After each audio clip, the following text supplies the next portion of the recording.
Welcome to Khan's Crop Academy. Good morning, student. Hi, we are going to learn crop science standard 12, paper number 2, unit number 1, commercial crop. In commercial crop, cultivation of tobacco. In previous period, explain the curing methods of curing of tobacco. This point very important for board exam. तर विद्यार्थी मित्रांनो, या अगोदर आपण 3 lecture cultivation of टोबॅकोवर आपण बघितलेले आहेत. त्या तिसऱ्या लेक्चरमध्ये आपण बघत होतो क्युरिंग प्रोसेस ऑफ टोबॅको.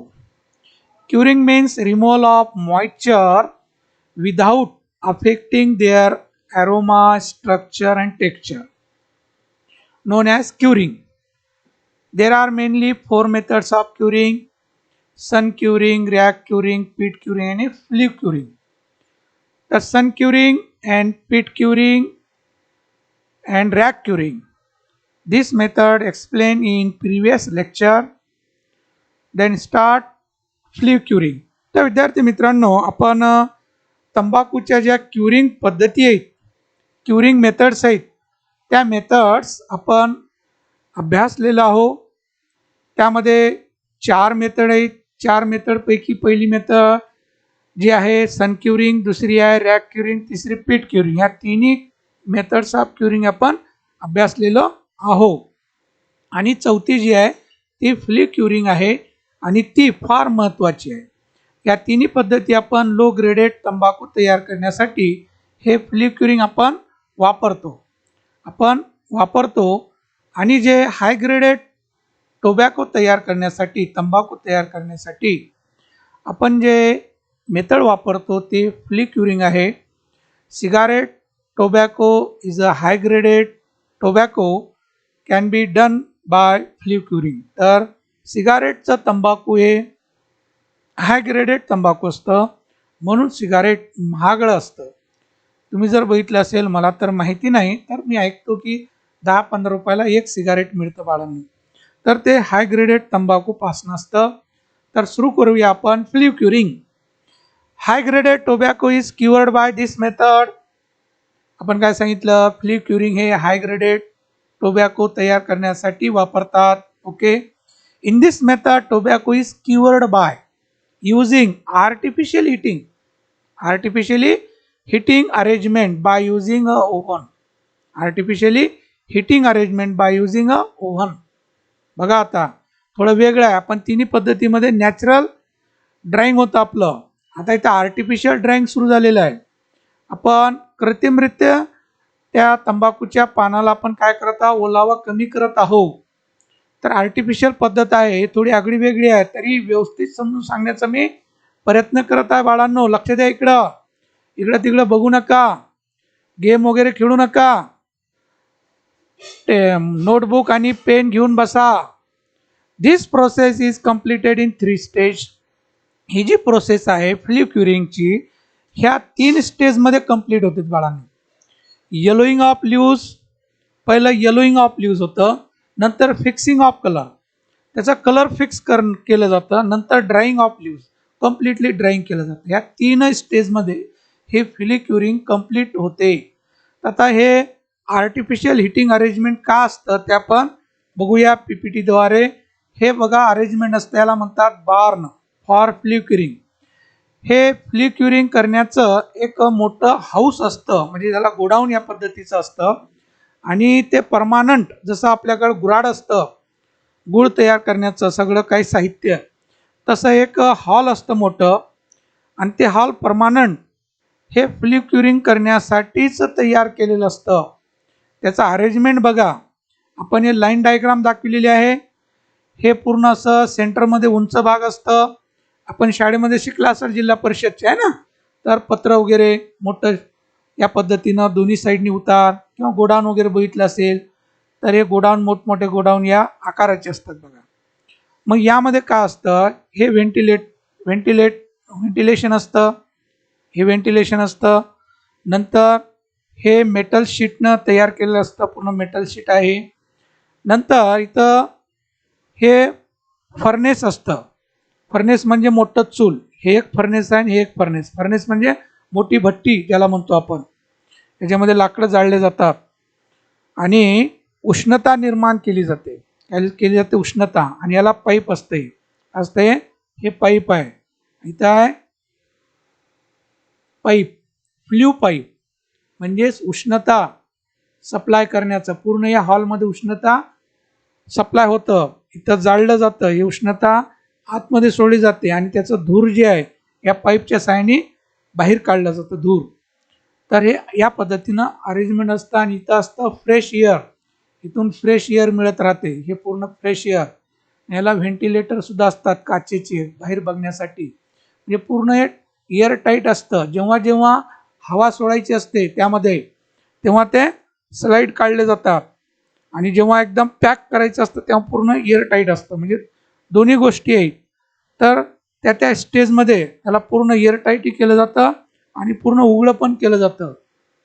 तर हे येलोईंग ऑफ ल्यूज, नंतर फिक्स कलरिंग आणि ड्राईंग यासाठी आपण पुढे बघणार आहोत त्याच्या स्टेज कशा पद्धतीने आहे.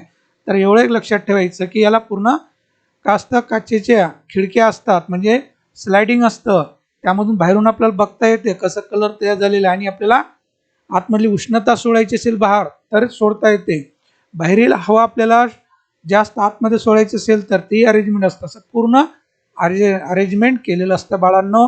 तर हे तुम्हाला हे स्ट्रक्चर जे आहे, जसं इंजिनियर स्ट्रक्चर तयार करून देतं घराचं, तसं हे लाईन डायग्राम आपण इथं दाखवत आहोत. हे मोठं दार असतं, बंद चालू करण्याचं डोर आहे, हे पूर्ण बंद असतं, पॅक असतं, आणि हे डोर असतं, हे बंद चालू करण्यासाठी, येणं जाण्यासाठी. आणि बाहेरून हे पूर्ण हे खिडकी असतात, हवा जर आतमध्ये सोडायची असेल आणि बाहेर काढायची असेल तर हे असं अरेंजमेंट असतं बाळांनो. तर आता बघूया आपण हे रिअल असं लक्षात. हे पूर्ण हे फर्नेस, इथं जाळ लावलं जातं, आणि जाळ लावलं की आतमध्ये उष्णता आणि बाहेर धूर, हे धूर निघत आहे. दुसरं याही पद्धतीनं हे काय, हे फर्नेस, हे मोठं भट्टी असते, त्याच्यामध्ये भरपूर उष्णता निर्माण केली जाते आणि आतमध्ये उष्णता सोडण्याचं पाईप असतं, आणि हे बाहेर धूर काढण्याचं पाईप आहे. तर या पद्धतीने गोडाऊन, हे दार असतं मोठं, हे फर्नेस असतं, हे पूर्ण गोडाऊन, हे धूर बाहेर निघण्याचं, त्याला चिमणी वगैरे म्हटलं जातं, हे डोअर. तर या पद्धतीनं याचं पूर्ण अरेंजमेंट असतं. हे मोठं गोडाऊन पद्धतीचं असतं आणि हे परमानंट असतं परमानंट तयार केलेलं असतं. तर बघूया आपण नेक्स्ट. या पद्धतीनं आतमध्ये पूर्ण असं स्टॉलमेंट ना, ज्याला आपण कंपार्टमेंट म्हणणार, असं कंपार्टमेंट पूर्ण हे काय केलं जातं, तंबाखूचे पानं पूर्ण बंडल असं लटकवले जातात, हँगिंग केलं जातं, पूर्ण आतमध्ये पूर्ण भरलं जातं. कशानं, कंपार्टमेंट असतात, ते कंपार्टमेंटमध्ये ते भरलेलं असतं. नंतर फर्स्ट स्टेज आहे येलोईंग ऑफ लीव्ज. फर्स्ट स्टेज काय, येलोईंग ऑफ लीव्ज. तर पहिली स्टेप्स, द टेम्परेचर ऑफ बार्न. बार्न म्हणजे बघितलं तुम्हाला, त्याला बार्न म्हणतात जिथं फ्ल्यू क्युरिंग होत आहे त्याला बार्न असं म्हणतात. Is raised to 31 degree Celsius for 3 hours. आता यामध्ये एक ठराविक टाइम आणि एक ठराविक टेम्परेचर असतं, हे फिक्स ठरलेलं असतं. तर या बारमध्ये सुरुवातीला 31 डिग्री सेल्सिअस तापमान, एवढी उष्णता 3 तासापर्यंत कॉन्स्टंट ठेवलेलं असतं. किती, 3 तास 31 डिग्री सेल्सिअस टेम्परेचर हे बार्नमध्ये कॉन्स्टंट ठेवलेलं असतं. Then again the temperature is raised, म्हणजे राइज्ड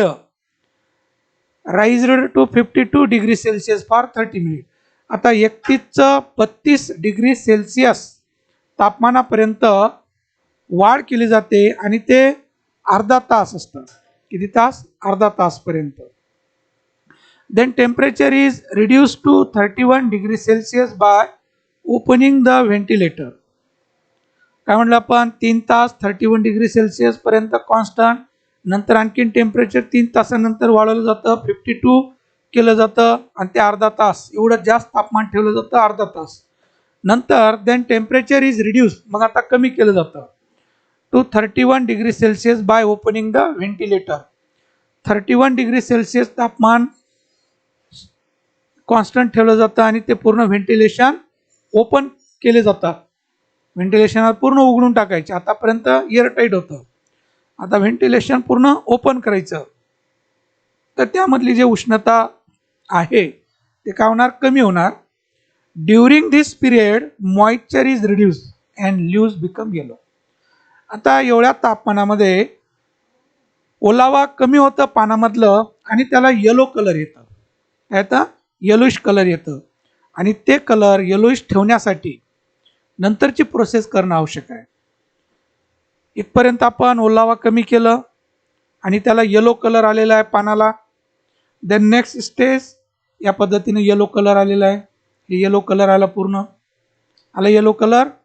येलो कलर हे येलोइश ऑफ लिव्स, हे स्टेजमध्ये first stage yellowish colour of lives. तर हे येलो होत आहे, हे होणार आहे थोडं, है ना. तर हे कंप्लीट झालेलं आहे येलोइश कलर. नेक्स्ट स्टेजमध्ये आपल्याला फिक्सिंग ऑफ कलर करायचं आहे. काय करायचं आहे, फिक्सिंग ऑफ कलर. हे कलर फिक्स ठेवायचं. The temperature of barn is raised to 49 degree Celsius for 30 hours. 49 degree Celsius तापमान अर्धा तास ठेवायचं आहे. सॉरी, 30 तास ठेवायचं बाळांनो, अर्धा तास नाही. किती तास, 30 तासापर्यंत कॉन्स्टंट टेम्परेचर 49 डिग्री सेल्सिअस तापमान ठेवायला पाहिजे, कॉन्स्टंट 30 घंटे पर्यंत. तर काय होणार, त्याला येलो कलर हे फिक्स होऊन बसणार, ते येलो कलर जाणार नाही. During this period leaves get fixed colour. या 30 तासामध्ये त्याचा कलर फिक्स होऊन जाणार, येलो कलर. दुसरा कलर होणार नाही, त्याचा कलर नंतर जाणार पण नाही. येलो कलर येणार त्या पानाला, तंबाखूच्या पानाला. हे कशामुळे झालं, 49 डिग्री सेल्सिअस अर्धा तास तापमान ठेवल्यामुळं हे शक्य झालेलं आहे. Next, drying of leaves. Third stage काय, drying of leaves. The temperature of barn is raised to 60 degree Celsius to 77 degree Celsius for 20 hours. आता 49 डिग्री सेल्सिअस नंतर 60 ते 77 डिग्री सेल्सिअस तापमानापर्यंत टेम्परेचर घेऊन जायचं आणि 20 तासापर्यंत ते कॉन्स्टंट ठेवायचं. किती तासापर्यंत, 20 तासापर्यंत कॉन्स्टंट ठेवायचं. तर पूर्ण पान काय होणार, ड्राय होणार, ओलावा कंप्लीट रिमूव्ह होणार. तर त्यालाच आपण काय म्हणणार, drying of leaves. During this period midrib and leaf stalk get dry. आता एवढ्या तापमानामध्ये त्याचं जे मधली शिरा जी आहे, त्याला आपण मिडरिप असं म्हणतो, जाळ असते, ते सुद्धा त्यामधलाही ओलावा कमी होणार, मॉइश्चर कमी होणार. आणि ते पानाचं स्टॉक जे आहे, ज्याला आपण देठ असं म्हणतो, ते सुद्धा जाड असतं, ते सुद्धा काय होणार, ड्राय होणार. And curing is completed. आता इथं काय होणार, मग क्युरिंग प्रोसेस जी आहे, फ्ली क्युरिंग, हे कम्प्लीट होणार. त्याचं देठ सुद्धा ड्राय होणार, त्याचं मिडरिप सुद्धा ड्राय होणार. तर तेव्हा आपली जी प्रोसेस आहे, क्युरिंग प्रोसेस, फ्ली क्युरिंग, ही कंप्लीट प्रोसेस होणार. अशा 3 स्टेजमध्ये कंप्लीट होणार. पहिलं yellowing colour of lives, yellow colour आलं पानाला की फिक्सिंग ऑफ कलर. ते येलो कलर फिक्स ठेवण्यासाठी वेगळं तापमान आणि तेवढं तासपर्यंत ठेवणं आवश्यक आहे, तर ते कलर फिक्स होणार. त्यानंतर ड्राईंग करणं आवश्यक आहे. तर 60 ते 77 डिग्री सेल्सिअस एवढं 20 तासापर्यंत कॉन्स्टंट टेम्परेचर ठेवून ते पानं पूर्ण वाळवले जातात, की मिडरिबी वाढतं आणि त्याचा स्टॉक जे देठ आहे ते सुद्धा वाढतं, ड्राय होतं. म्हणजे इथं कंप्लीट प्रोसेस झाली. तर आपण हे झालेलं आहे कंप्लीट. चला, कसं दिसत आहे, एकदम फिक्स कलरही झालेला आहे, ड्राय पण झालेला आहे. चला, तर हे पूर्ण क्युरिंग प्रोसेस कंप्लीट झालेली आहे. असं बारमध्ये असं तयार केलं जातं, त्याला म्हणतात फ्ली क्युरिंग बार्न. हे मोठमोठे हॉल तयार केले असतात.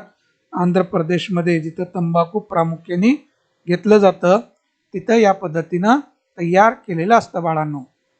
नेक्स्ट बघूया आपण प्लांट प्रोटेक्शन. चला, आपण प्लांट प्रोटेक्शन, तंबाखूचं कीटकाद्वारे आणि रोगाद्वारे कसं बंदोबस्त केलं जातं, कसं संरक्षण केलं जातं, ते आपण इथं बघूया.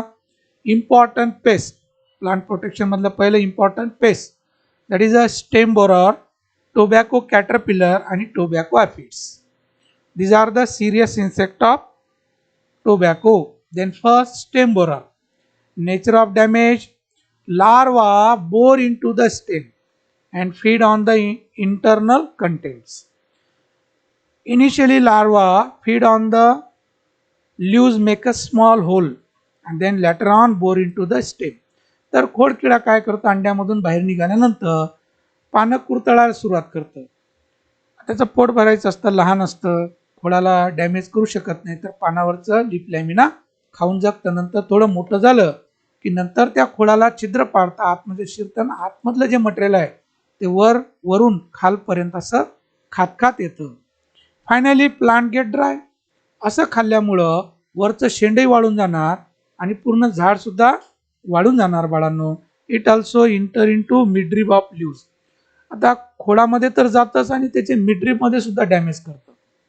जे पानाची शिरा आहे मधली, ते पानाची जाड शिरा असतं, ते खोडासारखाच आकार दिसतो आपल्याला, त्याच्यामध्ये सुद्धा तो एंट्री करतं, त्यालाही डॅमेज करतं.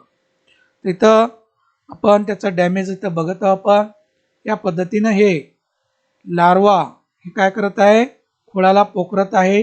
हे पोखरलेलं आहे, हे खात आहे, नंतर हे खात आलेली आहे. तर या पद्धतीनं खोडाला डॅमेज करते आणि मिडरिबला सुद्धा डॅमेज करते. Control measure: remove and destroy the affected plant. आता असं जर झालेलं असेल डॅमेज, तर तो भाग असं कलेक्ट अँड डिस्ट्रॉय करायचं, त्याच्यामध्ये आडी असणार, तर असं ते झाड कट करायचं आणि त्याला डिस्ट्रॉय करून टाकायला पाहिजे. Next, select the healthy seedling for transplanting. Transplanting करताना हेल्दी रोपटे आपण प्लांटिंगसाठी वापरायला पाहिजे. Spray 1% fish oil rosin soap solution. फवारणीसाठी आपण 1% फिश ऑइल रोजिन सोप सोल्युशनची फवारणी केली तर या कीटकांचा बंदोबस्त होईल. तर हे स्टेम बोररचा बंदोबस्त. तर नेक्स्ट इन्सेक्ट बघू आपण, टोबॅको कॅटरपिलर. यालाच कट वॉर्म सुद्धा म्हणतात, tobacco caterpillar. It is also serious insect of tobacco. Then this insect attack on the leaves of the plant. तर हे पानं कुरतळणारी अळी आहे, यालाच कट वॉर्म म्हणतात. Caterpillar feed on the plants leaves. याचं काम फक्त पानं कुरतळणे, मोठमोठे छिद्र तयार करणे, लिप लॅमिना खाऊन टाकते. It result stunted growth of plants. यामुळं झाडांची वाढ खुंटते. काय होतं, झाडाची वाढ खुंटते. तर या पद्धतीने अळी पूर्ण काय करते, लिप लॅमिना खाऊन टाकते. हे आहे caterpillar, tobacco caterpillar. Tobacco caterpillar. तर या टोबॅको कॅटरपिलरचं इथं लाईफ सायकल जर आपण बघितली, ते अडल्ट काय करतं, अंडी घालतं, अंडीमधून अळी निघते, अळी खाते 8-10 दिवस, 15 दिवस, आणि त्याची साईज मोठी होते आणि मोठी झाल्यानंतर हे प्युपामध्ये रूपांतर होतं, सुप्त अवस्था. आता या सुप्त अवस्थेमध्ये या पद्धतीनं जातं आणि हे मातीमध्ये असते. आणि जेव्हा फेवरेबल क्लायमेटिक कंडिशन मिळणार, म्हणजे सोलॅनिसी कुटुंबामधले पिकं शेतामध्ये मिळालेत की तेव्हा हे प्युपामधून पतंग बाहेर निघणार. काय होणार, प्युपामधून हे पतंग, याला अडल्ट म्हटलं जातं. हे पतंग बाहेर निघालं, याचं काम काय असणार, अंडी घालायचं. आणि अंडी कुठं घालणार, आपल्या पिल्लांना खायला कुठं मिळणार, जसं टोबॅको आहे, पोटॅटो आहे, चिली आहे, टोमॅटो आहे, हे सगळे सोलॅनिसी फॅमिलीमधले आहेत. तर तिथं या पिकाच्याच पानावर जाऊन अंडी घालणार, कारण त्या अंडीमधून अळी निघाल्याबरोबर त्या अळीला खायला पाहिजे. तर अशा ठिकाणी ते पतंग काय करतं, अंडी घालतं आणि तिथं ते अळी तयार झालं, अंड्यामधून बाहेर निघालं की या पद्धतीनं कुरतळायला सुरुवात करते, खाते, पानं पूर्ण लिप लॅमिना डॅमेज करते, मिडरीप शिल्लक ठेवते. जास्त प्रादुर्भाव झालं, इट रिझल्ट डिफोलिएट द प्लांट. असं पानविरहित झालेलं झाड दिसतो जास्त प्रादुर्भाव झालेला असेल तर. तर ही लाईफ सायकल तेच आहे. पतंग अंडी घालते, अंडी पुंज असं दिसतं, एका जागेवर अंडी घालते, अंड्यामधून आळ्या निघतात, आळ्यापास डॅमेज करते, आळ्या डॅमेज केलं की नंतर त्याचं सुप्त अवस्था येतं. सुप्त अवस्थेमधून आणखी फेवरेबल क्लायमेटिक कंडिशन मिळाली, पतंग तयार होतं, पतंग आणखी अंडी, या पद्धतीने याचं लाईफ सायकल चालतं कीटकाचं. तर आपण बघू याचं control measure. Dusting of 4% carbaryl powder. तर याचा बंदोबस्त करण्यासाठी अळीचं आपण 4% कार्बारिल पावडरची धुरळणी करणं आवश्यक आहे. त्याचबरोबर स्प्रिंग ऑफ 0.05% एंडोसल्फान, एंडोसल्फानची फवारणी सुद्धा करणं आवश्यक आहे. तर या कीटकाचा बंदोबस्त होईल. तर 2 कीटकं महत्त्वाचे होते, 2 मार्कासाठी विचारू शकतात. तर विद्यार्थी मित्रांनो, आपण बघूया आता डिसीजेस म्हणजेच रोग. Then tobacco crop also affect by several diseases, that is a powdery mildew, leaf curl, mosaic आणि orobanche, that is a parasite. तर these are the serious diseases of tobacco crop. Then first disease, powdery mildew. Symptoms: it is a serious fungal disease of tobacco. It is a serious fungal disease of tobacco. Powdery mildew हे बुरशीजन्य रोग आहे तंबाखूवरचा. बुरशी रोग आहे. कोणता रोग आहे? बुरशी रोग आहे. White पावडरी growth on older leaves. तर या रोगाचे लक्षणे काय? तर पानावर पांढरी बुरशीची वाढ झालेली दिसते वरच्या थरावर. कोणत्या? वरच्या थरावर. आणि खाली दिसत असेल त्याला डाउनी मिल्ड्यू म्हणतात, कारण त्याला डाउनी मिल्ड्यू. आणि वर पानाच्या वर असेल तर फक्त पावडरी मिल्ड्यू. तर हे पानाच्या वर पांढरी बुरशीची वाढ झाली असते. Finally leaves turn brown and dry. यामुळे काय होतं? पानं ब्राऊन कलर होतात आणि ड्राय होतात, ब्राऊन होऊन ड्राय होतात. It reduce the yield and quality. यामुळे काय होणार? उत्पादन घटणारी आणि काय होणार? क्वालिटी बॅड होणार. क्वालिटी बॅड होणार कारण की आपलं उत्पन्न कोणतं आहे? पानच आहे. पानावर जर रोग पडलेला असेल तर पानाची जी क्वालिटी आहे ती बॅड होणार आणि त्यापासनं होणारं जे प्रॉडक्ट आहे, तयार होणारं जे प्रॉडक्ट आहे ते प्रॉडक्ट काय होणार? बॅड क्वालिटीचं तयार होणार. यासाठी वेळेवर बंदोबस्त करणं आवश्यक आहे. तर हे लक्षणे या पद्धतीनं पानावर व्हाईट पावडरी ग्रोथ झालेली दिसते. तर आपल्या मुंगावर, उडदावर सुद्धा याचा रोग जास्त दिसतो बघा तुम्हाला. आता रोग पडायला सुरुवात होईल मुंगावर. तर असं पांढरी बुरशीची वाढ झालेली असते पानाच्या वरच्या बाजूला पूर्ण. तर असं पूर्ण पान काय होतं? येलोइश होतं, ब्राऊन होतं आणि वाढून जातं. तर उत्पादनही घटणार आणि बॅड क्वालिटी प्रॉडक्ट म्हणून. बंदोबस्त काय करायला पाहिजे? बंदोबस्त काय करायला पाहिजे? Remove and destroy the affected plant. असं दिसताच ते पानं काय करायला पाहिजे? तोडून त्याला डिस्ट्रॉय करायला पाहिजे, जेणेकरून शेतामध्ये जास्त रोगाचा प्रादुर्भाव होऊ नये. Apply the sulphur to the soil at the rate of 45 kg per hectare. Sulphur पावडरची धुरळणी करणे 45 kg पर हेक्टर, 45 किलो प्रति हेक्टरी सल्फर पावडर आपण जर धुरळणी केली तर काय होणार? या रोगाचं बंदोबस्त होणार. तर हे पावडर मिल्ड्यू 2 मार्कासाठी विचारू शकतात. तर सिम्पटम आणि कंट्रोल मेजर लिहिणं आवश्यक आहे. नंतर बघूया आपण ओरोबंची, यालाच बंबाकू असं म्हणतात. It is a root parasite. जसं आपण जवारमध्ये स्ट्रॅगा बघितलं तसं तंबाखूवर आणि त्या फॅमिलीमध्ये मोडणारे, सोलॅनिसी फॅमिलीमध्ये मोडणारे जे पिकं आहेत, टोमॅटो आहे, मिरची आहे, पोटॅटो आहे आणि हे तंबाखू, हे एका कुटुंबातील पिकं आहेत. तर या कुटुंबाच्या पिकावर जे रूट पॅरासाइट आहे ते बंबाकू म्हटलं जातं आपल्या भाषेमध्ये आणि त्याला ओरोबंची असं म्हणतात. हे सुद्धा रूट पॅरासाइट आहे. जसं स्ट्रॅगा ज्वारीवर अफेक्ट करतं तसंच हे बंबाकू सुद्धा करतं. तर हे बंबाकू नेमकं कसं असतं हे आपण दाखवले. हे बंबाकू हे तंबाखूच्या शेतामध्ये, टमाट्याच्या शेतामध्ये, मिरचीच्या शेतामध्ये आणि बटाट्याच्या शेतामध्ये हे बंबाकूचं प्रादुर्भाव जाणवतो. हे त्याला म्हणतात ओरोबंची. या पद्धतीने येतं. याला पानं वगैरे नसतात पूर्ण आणि भरपूर प्रमाणामध्ये हे अन्नघटक उडून घेतं. तंबाखूच्या मुळाला हे कनेक्ट केलेलं असतं आणि फूड मटेरियल पूर्ण आयतं तंबाखूनं उडून घेतलेलं हे आयतं आपल्याकडे उडून घेतं. याला रूट सिस्टीम नसते. आपण जसं स्ट्रॅगामध्ये हॉस्टोरिया बघितलं तसं याला हॉस्टोरिया असताना ते कनेक्ट होतं रूट झायलमवर आणि आयतं फूड मटेरियल उडून घेताना आपली वाढ करते. तंबाखू झाड आणि इथं बंबाकू, हे सगळे बंबाकूचे आहेत. यालाच म्हणतात ओरोबंची प्लांट. भरपूर शेतामध्ये आलेलं असतं. आता ज्या शेतामध्ये नेहमी आपण टमाटे घेत असाल किंवा मिरचीच घेत असाल दरवर्षी किंवा तंबाखू घेत असाल, बटाटेच घेत असाल, तर या पॅरासाइटचा प्रादुर्भाव आपल्याला जास्त जाणवतो. तर बघू याचं कॉजेस कसं असतं, डॅमेज कसं करतो तो. It is also known as बंबाकू, त्यालाच बंबाकू असं म्हणतात. It is a root parasite of tobacco. टोबॅकोवरचं रूट पॅरासाइट आहे. It absorb the nutrient and water from tobacco plant. हे काय करतं की तंबाखूनं उडून घेतलेलं पाणी, फूड मटेरियल हे सगळं आयतं आपल्याकडे उडून घेतं. Finally the leaves become yellow and weak. काय होणार मग, वर फूड मटेरियल जाणार नाही, तंबाखूच्या पानाला मिळणार नाही. तंबाखूचे पानं काय होणार, येलो कलर होणार, वीक होणार. Leaves remain small.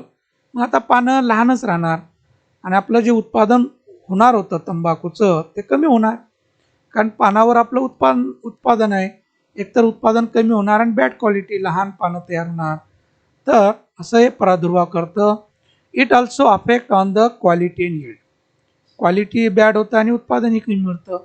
तर या पद्धतीनं सुटसुटीत विचारलं तर 2 मार्कासाठी शॉर्ट नोट्समध्ये विचारतात, तर या पद्धतीनं लिहायला पाहिजे. फारच शॉर्ट करून तुम्हाला दिलेलं आहे. पूर्ण असं डिश लावून ठेवलेली आहे आणि इथपर्यंत की आपण कसं काय कशासोबत जेवायला पाहिजे हे पण आपण सांगत आहोत. फक्त आता तुम्ही घास उचलायचा आहे आणि थोडं चावायचं आहे आणि गिळायचं आहे. तर इथपर्यंत तयारी करून दिलेली आहे. गिळण्याचं काम आता तुमचं राहिलेलं आहे. सगळं तयार करून दिलेलं आहे. तर असं पूर्ण तयार केलेलं आहे. तर व्यवस्थित बघत असताना तुम्ही नोट करून घ्यायला पाहिजे. कोणत्याच नोटच्या भानगडीत पडायचं नाही. हे सगळं PPT तयार केलेलं आहे, हे तुम्ही लिहायला पाहिजे.